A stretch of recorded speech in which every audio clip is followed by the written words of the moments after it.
Dear my student, कैसे हो आप? अच्छे हो गए?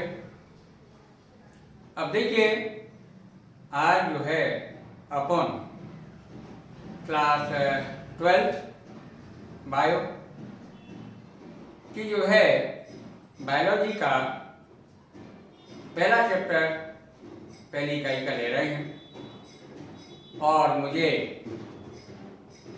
आप लोगों से उम्मीद है कि आप अपनी जो है स्टडी को कंटिन्यू रखें और तरीके से स्टडी करें जिससे आपका आने वाली एग्जाम में अच्छा परसेंट प्राप्त हो। आप जो है तैयार रहें और एकदम जो है आपको एकदम फैक्चुअल क्वेश्चन और मैं इसमें थ्योरेटिकल क्वेश्चन कितने आएंगे, ऑब्जेक्टिव क्वेश्चन कितने होंगे, उन सबको जो है यहाँ का अपन कवर करेंगे और इन प्रश्नों को आप करते हैं तो आप 100% आप अच्छे अंक जो है बायोलॉजी में प्राप्त कर सकते हैं।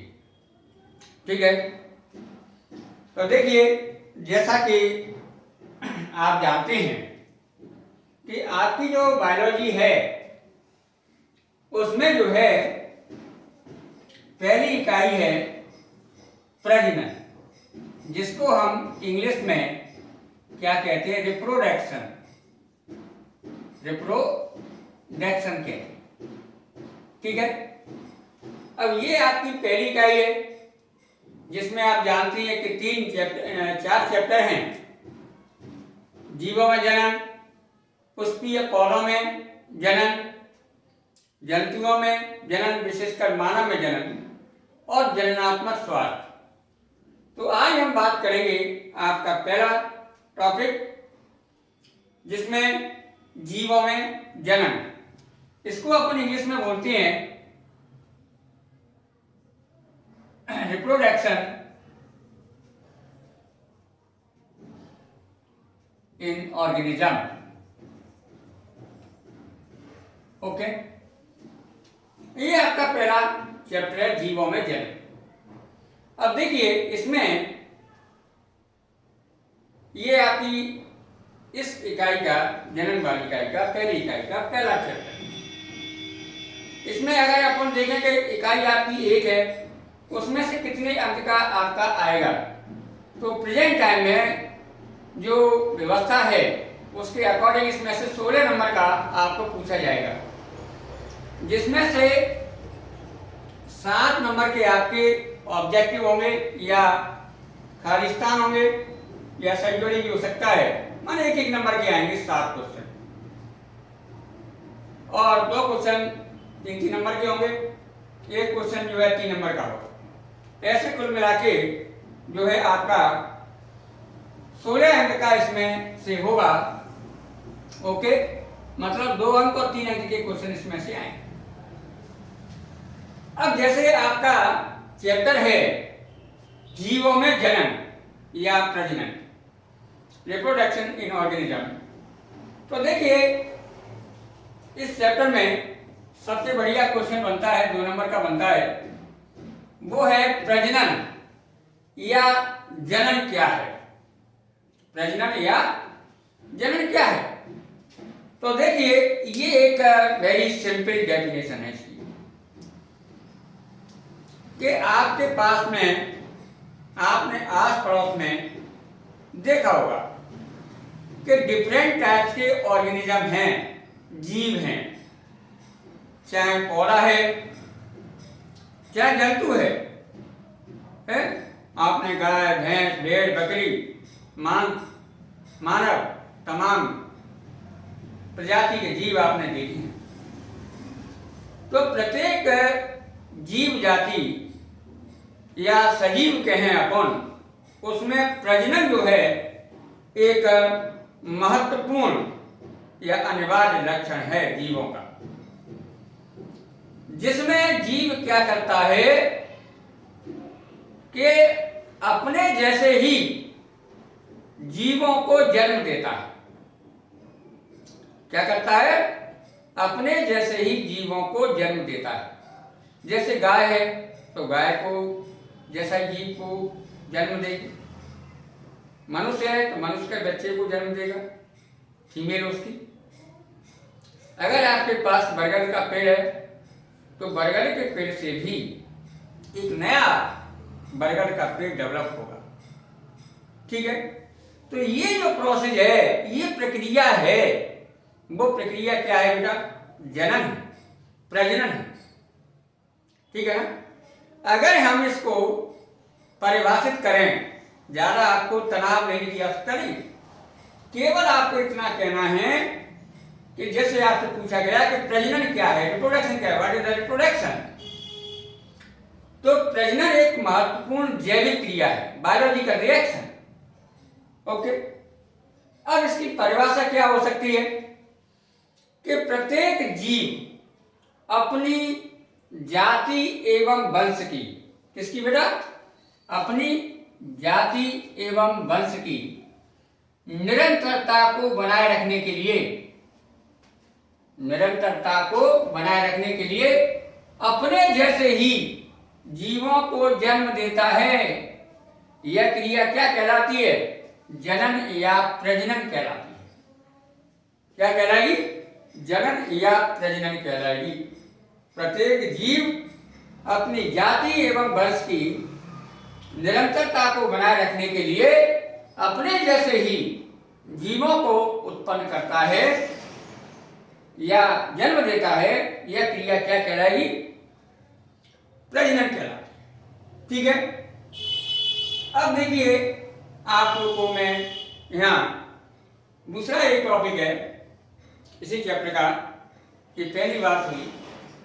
दूसरी बात ये कि आखिर में प्रजनन है वो कितने प्रकार का होता है, या इसको अपन इंग्लिश में बोलेंगे टाइप्स ऑफ रिप्रोडक्शन।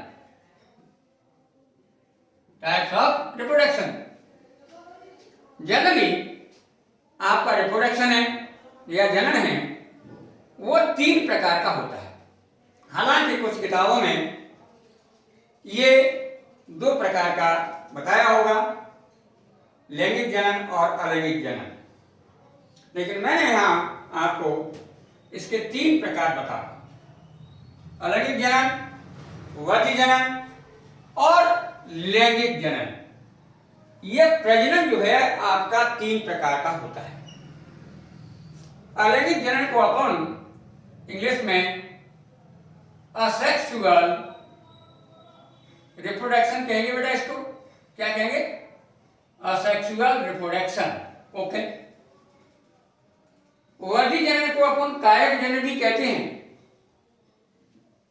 और इसको इंग्लिश में अपन वेजिटेटिव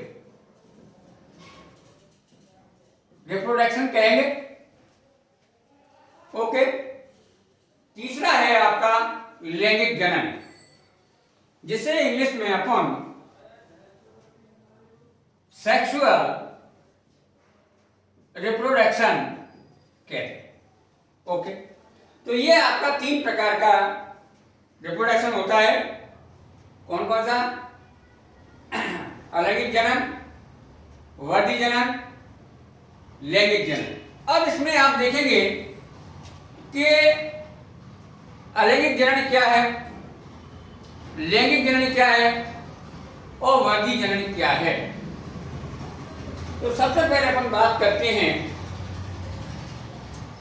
अलैंगिक जनन की। किसकी? अलैंगिक जनन, असेक्सुअल रिप्रोडक्शन। तो देखिए असेक्सुअल रिप्रोडक्शन या अलैंगिक जनन को अपन कैसे परिभाषित करेंगे कि वह जनन जिसमें लैंगिक इकाइयों, क्या? लैंगिक इकाइयों, या आप ये भी कह सकते हैं जनन इकाइयों या विशिष्ट रचनाओं का निर्माण नहीं होता है। लैंगिक इकाइयों या जनन इकाइयों का निर्माण नहीं होता है, और न ही जनन इकाइयां आपस में मिलती हैं, और बिना निषेचन के ही वे जो है विभाजित होकर एक नए जीव का निर्माण होता है, तो उसे अपन अलैंगिक जनन कहते हैं। क्या कहेंगे? अलैंगिक जनन कहेंगे। अलैंगिक जनन से उत्पन्न संतान क्लोन कहलाती है। क्या कहलाएगी? अलैंगिक जनन से उत्पन्न संतान क्लोन कहलाती है। अब ये क्लोन क्यों कहलाती है कि इसमें ये ध्यान देने वाली बात है कि अलैंगिक जनन में विभाजन जो होता है वो केवल समसूत्री विभाजन होता है। इसमें अर्धसूत्री विभाजन नहीं होता है। इसमें अर्धसूत्री विभाजन नहीं होता है, ठीक है। और ये जो जनन है वो लोअर श्रेणी के ऑर्गेनिज्म में पाया जाता है। अब आप देखेंगे कि प्रश्न ये था कि क्लोन, अलैंगिक जनन से उत्पन्न संतान क्लोन कहलाती है। क्लोन क्यों कहलाती है? क्लोन इसलिए कहलाती है कि अलैंगिक जनन के थ्रू जो संतान उत्पन्न होती है वह संतान अपनी आकार की, कार्य की और आनुवंशिक रूप से अपने जनक के समान होती है। क्या होगी? जनक के समान होती है। इसीलिए अलैंगिक जनन से उत्पन्न संतान क्लोन कहलाता है। ओके, अब इसमें एक बात और भी है अलैंगिक जनन में कि आप समझिए कि केवल इसमें समसूत्री विभाजन होता है, अर्धसूत्री विभाजन नहीं होता है, और इससे उत्पन्न संतान क्लोन कहलाती हैं। क्यों कहलाती हैं? क्योंकि ये अपने जनक के समान होती हैं। यहाँ एक बात और आपको लिखना है कि अलैंगिक जनन में केवल एक ही जनक भाग लेता है। केवल एक जनक भाग लेता है। एक जनक भाग लेता है अर्थात एक जनक ही होता है, चाहे तो वो जो है नर हो और चाहे मादा, मतलब दोनों की आवश्यकता नहीं होती। ओके, तो आपको पूछा जाए कि अलैंगिक जनन क्या है, तो आप कह सकते हैं कि वह जनन जिसमें लैंगिक इकाइयों या जनन इकाइयों का निर्माण नहीं होता है और बिना निषेचन के ही नए जीव का निर्माण होता है, अलैंगिक जनन कहलाता है। और अलैंगिक जनन से उत्पन्न संतान क्लोन कहलाती है। ठीक है, अब बात आती है वर्धी जनन। वर्धी जनन को हम कायक जनन भी कहते हैं। क्या कहेंगे? कायक जनन। इंग्लिश में इसको वेजिटेटिव रिप्रोडक्शन कहते हैं। अब ये क्या है कि देखिए, वह जनन जिसमें पौधों के लैंगिक अंगों को छोड़कर, किसको छोड़कर? लैंगिक अंगों। अब पौधे का लैंगिक अंग क्या होता है? पौधे का लैंगिक अंग होता है फ्लावर, पुष्प होता है। तो वह जनन जिसमें पौधे के लैंगिक अंगों को छोड़कर पादप शरीर का अन्य भाग, अन्य कोई भाग, जैसे तना हो सकता है, जड़ है, पत्ती है, शाखा है, वो एक जो है क्या करेगी? प्रवर्धक का कार्य करती है या प्रसारक की भांति कार्य करती है और विभाजित होकर एक नए पौधे को जन्म देता है। तब उसे अपन क्या कहेंगे बेटा? वर्धी जनन कहते हैं। और जनन में भाग लेने वाला अंग है वो क्या कहलाएगा? प्रवर्धक कहलाएगा। ठीक है, तो वर्धी जनन या वेजिटेटिव रिप्रोडक्शन या कायिक जनन क्या है? तो आप कह सकते हैं कि वह जनन या प्रजनन जिसमें पौधे के लैंगिक अंगों को छोड़कर पादप शरीर के अन्य भाग एक प्रवर्धक या प्रसारक की भांति कार्य करते हैं तथा विभाजित होकर नए पौधे को जन्म देता है। वही जनन या कायिक जनन कहलाता है और जनन में भाग लेने वाला पौधे का जो भाग है वो प्रवर्धक कहलाता है या प्रसारक कहलाता है। Okay, clear. अब बात आती है सेक्सुअल रिप्रोडक्शन या लैंगिक जनन। लैंगिक जनन में आप देखेंगे कि पहली बात तो आप ये ध्यान रखें कि ये हायर ऑर्गेनिज्म में पाया जाता है, कुछ लोअर ऑर्गेनिज्म में भी है। तो लैंगिक जनन क्या है कि वह जनन या प्रजनन जिसमें जनन इकाइयों या आप कहें नर युग्मक और मादा युग्मक, male gamete and female gamete का फॉर्मेशन होता है। क्या होगा? मेल गैमीट और फीमेल गैमीट का निर्माण होता है और ये दोनों जनन इकाइयां क्या है, संलयित होकर माने मिलकर होकर जाइगोट का निर्माण करती हैं। क्या निर्माण करेंगे? जाइगोट का। तो उसे अपन क्या कहेंगे? लैंगिक जनन या सेक्सुअल रिप्रोडक्शन कहते हैं। ओके, यहां ये आपको इतना समझ में आ जाना चाहिए।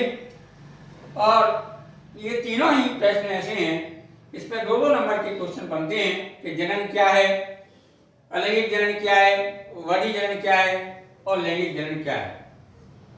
आपको मेरा वीडियो या लेक्चर पसंद आ रहा है, मुझे ऐसा लग रहा है, और अगर आपको आ रहा है तो आप मेरे चैनल को सब्सक्राइब करें, लाइक करें, ठीक है, शेयर करें, है ना, और बेल नोटिफिकेशन प्रेस करें, जिससे क्या है आपका ये इतना आपके करने से अन्य छात्र हैं उनको भी लाभ प्राप्त होगा। और आपको जो है जब आप सब्सक्राइब करते हैं और आप जो है शेयर करते हैं तो हम लोगों को भी क्या है एनर्जी मिलती है, जिससे हमारा मोटिवेशन होता है। अतः इसी अपेक्षा के साथ आप जो है लाइक करें, सब्सक्राइब करें। ओके, ठीक है, थैंक यू।